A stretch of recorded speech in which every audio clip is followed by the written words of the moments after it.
Здравствуйте, уважаемые телезрители! Наша человеческая душа обладает возможностью переживать разные состояния. Они невидимы, их нельзя потрогать или попробовать на вкус. Но эти состояния способны производить в нас видимые перемены. Давать нам, к примеру, жизненную энергию, улыбку на лице и радость, если это позитивное состояние.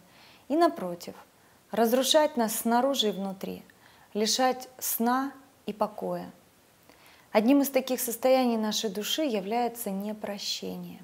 Мать Тереза как-то сказала: «Вы сделали для кого-то добро, помогли ему, поддержали, но однажды обнаружили, что он не заслуживал этого.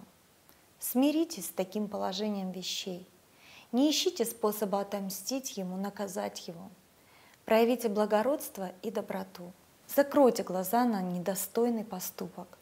Простите его и вычеркните из памяти этот эпизод. Только так, поступая, вы сможете жить дальше в радости и свободе.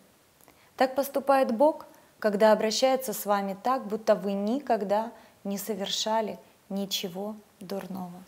Один из величайших примеров прощения показал современному миру Папа Римский Иоанн Павел II. Он доказал свои слова на деле, простив человека, который пытался его убить. Это дерзкое покушение взволновало весь мир 13 мая 1981 года. В этот день в Риме, на площади Святого Петра, где Папа Римский в своем автомобиле по обыкновению приветствовал людей, благословлял младенцев, прозвучали 2 выстрела. Как впоследствии скажет Иоанн Павел II, что одна рука стреляла, а другая направляла пулю.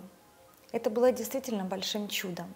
Али Акча, профессиональный убийца, стрелял с небольшого расстояния. И все же нацеленная в папу пуля не попала в жизненно важные органы, пройдя лишь в какой-то доле дюйма от артерии. Но, несмотря на это, ранения были очень серьезные. Первая пуля, прошедшая сквозь все тело хаотичным движением, нанесла многочисленные рваные раны, вызвав сильное кровотечение. В течение многих часов и дней врачи боролись за жизнь пострадавшего.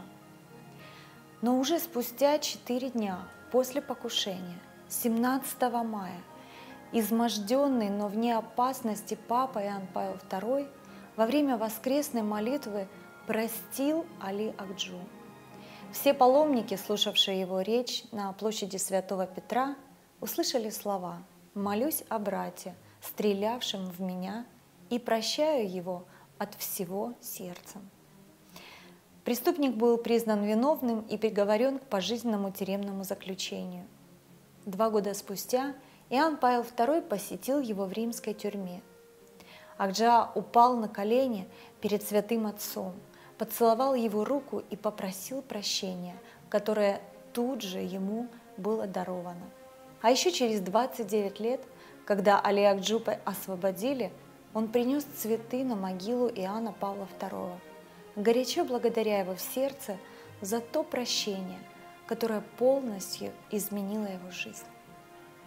Возможно, эта удивительная история поможет вам сегодня простить кого-то, потому что на самом деле в первую очередь прощение необходимо нам самим, и только после человеку, обидевшему нас. Пусть сегодня в вашей душе живут только любовь и прощение, которые наполнят вас радостью. Удачи вам во всем!